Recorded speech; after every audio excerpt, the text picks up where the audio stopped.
Y bueno, ¿qué tal, chavales? Bienvenidos una vez más en Clase Cual de este lado. En esta ocasión, como pueden ver, este es el ejemplo 7.3 del libro de análisis estructural de Hibbeler, donde dice determina en forma aproximada el momento en las juntas E y C causado por los elementos E, F y CD del caballete del edificio que se muestra en la figura.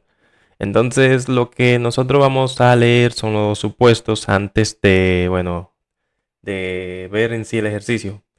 Acá pueden ver que lo que se está haciendo es analizando lo que son las cargas verticales sobre marcos de construcción. Esta teoría se la pueden leer, pero en este caso yo voy a leer a partir de de los supuestos, porque es a partir de acá donde vamos a poder entonces analizar, o sea, es lo que necesitamos para analizar dicho ejercicio. Cuando nos dicen un análisis aproximado, entonces nos dicen que considere una trave típica localizada dentro de un caballete de un edificio que está sometido a una carga vertical uniforme. Cuando hablamos de trave nos estamos refiriendo básicamente a una viga. Entonces dice como se muestra en la figura 7.5a. Siempre que estemos leyendo y nos muestran o nos mencionan una figura, siempre bueno es ir a dónde está esa figura. La figura 7.5a nos está refiriendo a esta. Entonces acá podemos ver la figura 7.5a. Es esta. Entonces, ¿qué nos está diciendo? Considera una trave típica localizada dentro de un caballete del edificio que está sometida a una carga vertical uniforme. ¿Cómo se muestra en esa figura? Podemos ver entonces una carga vertical uniforme. Está uniformemente distribuida sobre esa viga. Entonces podemos ver que esa viga tiene una longitud, aquí hay una columna y aquí hay otra.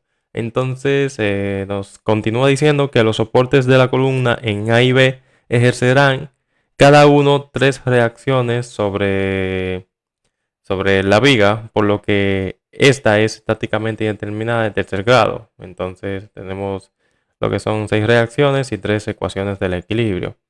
Básicamente es lo que está diciendo.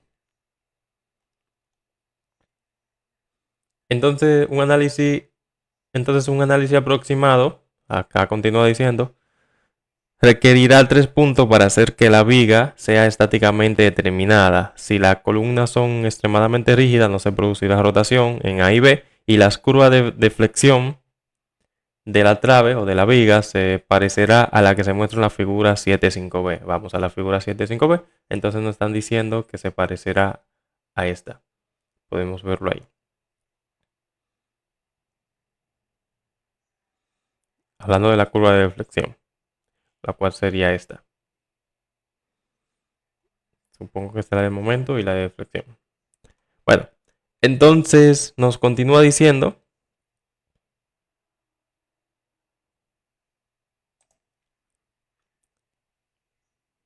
si se emplea uno de los métodos que se presenta en el capítulo 9 a 11, un análisis exacto revela que en este caso los puntos de inflexión o puntos de momentos nulos se producen a 0.21 L de cada uno de los soportes. Sin embargo, las conexiones de las columnas en A y B son muy flexibles. Entonces, como si se tratara de una viga simple, simplemente apoyada, se producirán momentos nulos en los soportes. Entonces acá podemos verlo en la 7.5C. Aquí podemos ver la 7.5C. Se producirá un momento nulo acá en los soportes. Es básicamente lo que nos está diciendo. Luego nos dice lo siguiente. Nos dice que no obstante, en realidad las columnas proporcionan cierta flexibilidad en los soportes y por consiguiente se supondrá que ocurre un momento. Ok, esto creo, bueno, se supondrá que ocurre un momento nulo en medio de entre los dos extremos, es decir, a 0.21 L, o sea, 0.21 de la longitud más 0 entre 2, que es equivalente a 0.1 de la longitud que tenga esa viga de cada soporte. Entonces eso se muestra en la figura 7.5D. Por otra parte, un análisis exacto de los marcos que soportan cargas verticales indica que las fuerzas axiales en la trave se pueden pasar por alto. Entonces acá está la figura 7.5D, la cual es esta, que me está diciendo que los momentos nulos ocurrirán acá a 0.1 de la longitud total de la viga. Aquí podemos verlo. Acá habrá un momento nulo y aquí también. Entonces, a ver si me decía que eran un momento nulo. Son lo que habrán a 0.1 de la longitud.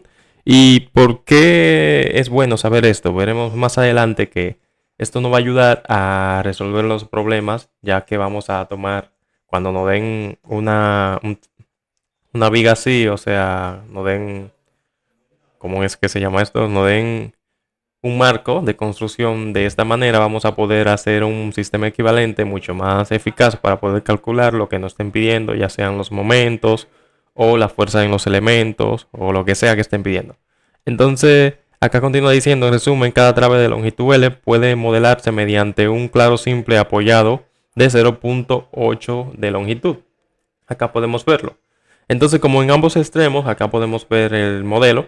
Como en ambos extremos habíamos dicho que estaría de a 0.1 L de longitud, acá podemos verlo. El claro sería este que está acá arriba, que sería a 0.8 de la longitud.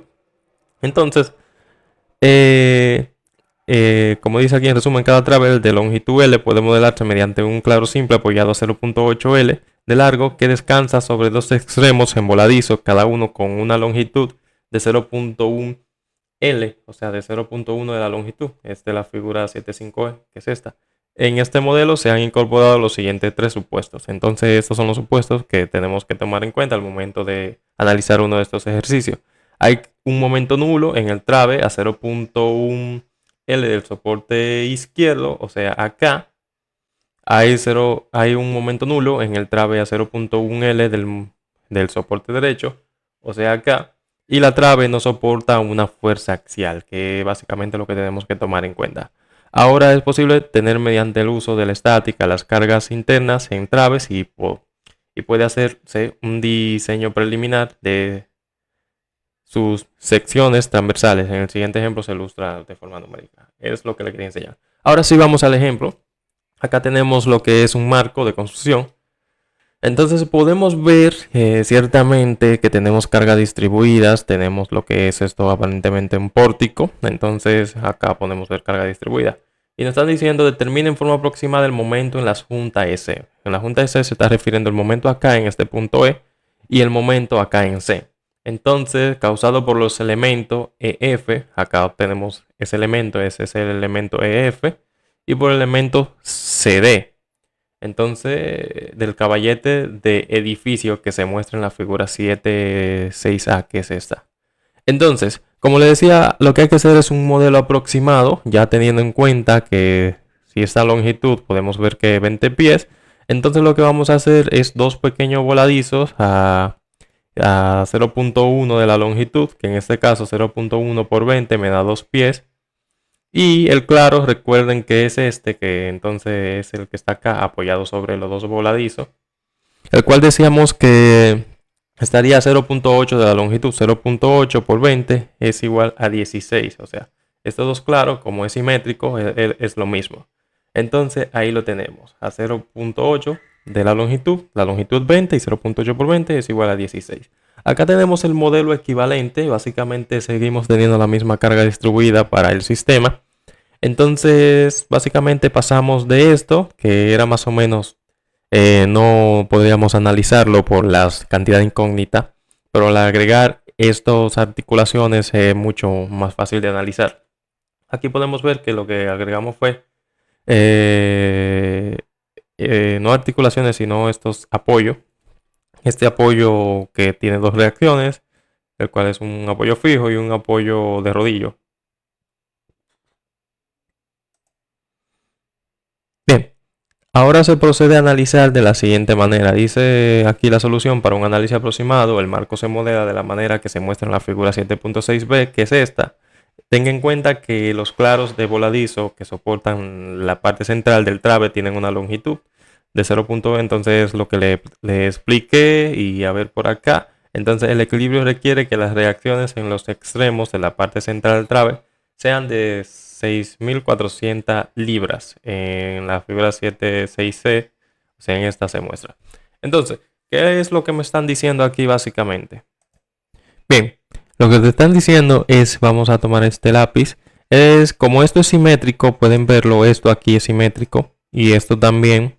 Entonces, analizar cualquiera de de los dos es válido para obtener el momento tanto en el punto E como en el punto C, porque supongo o se ve claramente que va a ser el mismo en ambos casos. Entonces lo que te están diciendo es que simplemente analices uno. Entonces acá, por ejemplo, vamos a tomar este de acá arriba, o mejor el de abajo, porque ya las distancias están puestas debajo. Aquí pueden verlo. Si tomamos esto, tomamos esa viga, entonces podemos ver lo siguiente. Lo que ellos están haciendo es tomando lo que es este trozo de la viga, el cual me representaría el claro, que es este, o sea ese trozo de la viga acá arriba por separado, y lo están separando de lo que están en voladizo. Este está en voladizo y este está en voladizo. Eso me lo están poniendo acá debajo. Entonces, una vez ellos separan lo que es el claro que me quedó de la viga y lo que están tanto empotrado que están en voladizo, entonces comienzan a ver qué fuerzas podrían estar actuando sobre cada uno de ellos. Acá podemos ver entonces que la fuerza que actuaría en esta viga, si nos fijamos en nuestro sistema, es la carga distribuida. Pero en este caso, la carga distribuida para ese segmento de la viga, que es de 16 pies, y vemos que la carga distribuida es de 800, entonces ellos la puntualizan, simplemente multiplicando lo que son 16 por 800. Eso me da 12.800 libras.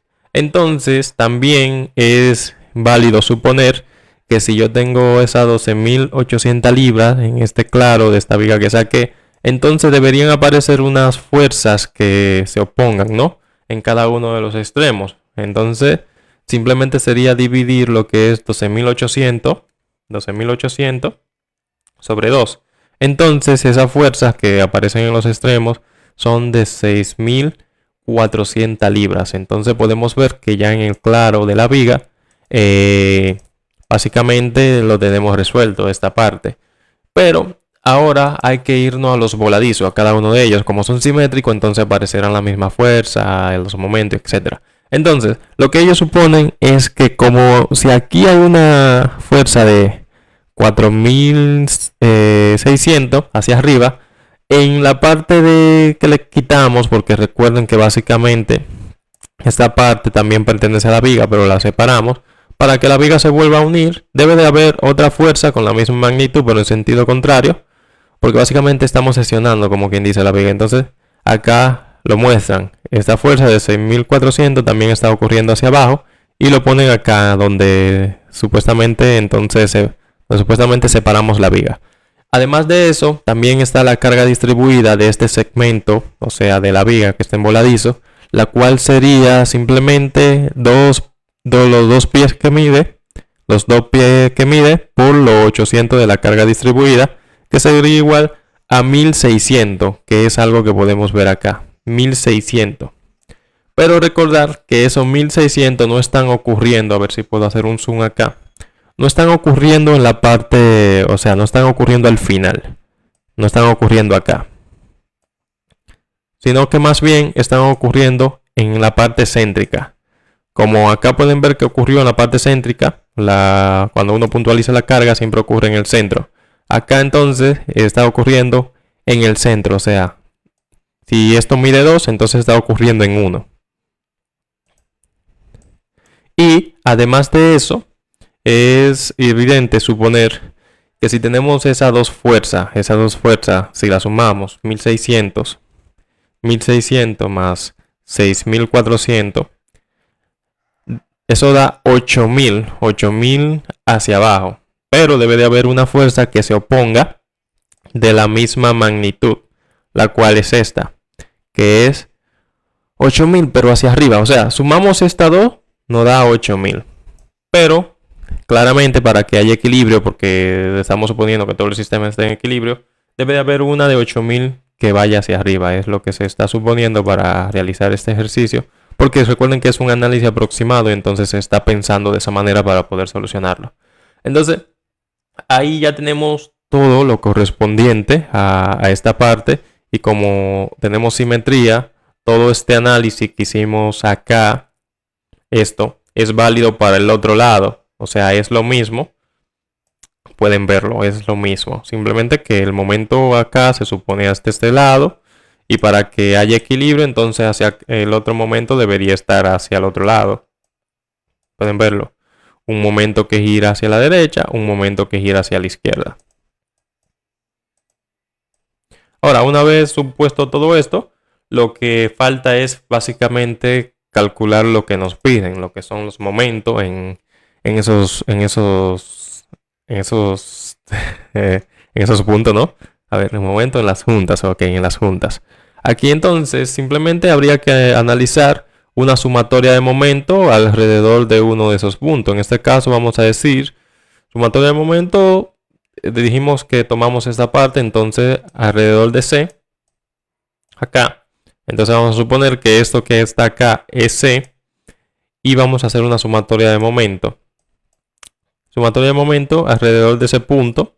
Entonces tendríamos que nos genera momento. Estamos haciendo el momento respecto al tramo solamente del voladizo, a este tramo de este voladizo. Porque esto es lo bueno de seccionar, o sea, de que aparezcan los momentos, o sea, los momentos nulos, que puedo separar la viga donde se genere ese momento nulo y analizar solamente ese pedazo. Entonces, eso fue lo que se realizó acá. Entonces, analizando solamente este tramo o este segmento, este voladizo, teníamos que su materia de momento, si yo estoy haciendo momento en este punto acá, a la esquina, entonces vemos que esta fuerza de 8000 pasa sobre el mismo punto de acción. Entonces, esta fuerza no tiene ningún brazo de palanca porque se encuentra directamente donde yo estoy calculando el momento. Entonces, esta fuerza no me genera momento. ¿Qué me genera momento? Me genera momento la fuerza puntualizada de 1600 y eso lo multiplicamos por ¿qué? A ver hacia dónde genera el momento primeramente. En primer lugar, genera el momento hacia la derecha, o sea, negativo 1600 por, a ver si vemos, por 1. Recuerden que yo le dije que la distancia a la que se encontraba era a 1. Porque esto, el segmento mide 2, entonces es 1 a la mitad. Eso lo tiene que tener por acá, sí, 1600.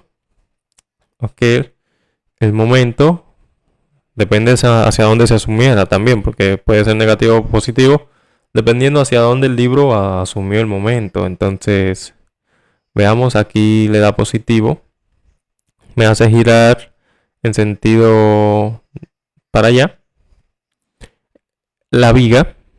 Entonces, el libro lo asumió hacia la derecha positivo, es lo más probable. Entonces, y ahí lo tenemos. Entonces sería 1600 por 1.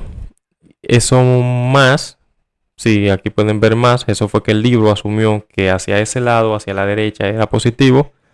6400 por 2. Entonces más 6400 por 2.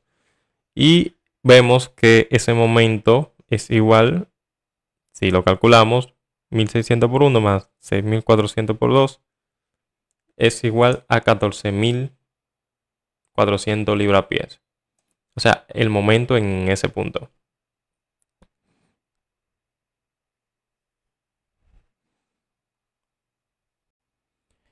Y bueno, acá simplemente estaba comprobando lo que era el momento, pero desde este punto. Entonces, básicamente sí, era como le decía, se asumió entonces hacia la derecha positivo y hacia la izquierda negativo, básicamente. Y ya para este diagrama de momento que está aquí, supongo que se podría, básicamente, ya sabiendo cómo se comporta, realizarlo. También hay un método de sesiones y corte, básicamente hay muchas maneras de hacerlo. Entonces, básicamente lo que nos tenemos que centrar es en lo que nos pide el problema, que son los momentos, las juntas E y C. Entonces, como dijimos o habíamos dicho que lo que estábamos calculando era el momento alrededor de C, entonces habíamos dicho que por simetría también sería el momento alrededor de E. Así que básicamente para ambos análisis, tanto de esta parte como de esta parte, tendríamos lo mismo. Entonces ya lo hemos encontrado. Tanto el momento en la junta E como el momento de la junta C son los mismos. Entonces con este análisis encontramos el momento que es 14.4 kilos pie, o sea, o kilolibra pie, básicamente. Bueno, esto fue Ian Classwell, espero que le haya gustado el vídeo. Sin más preámbulo me despido. Hasta la próxima, nos vemos.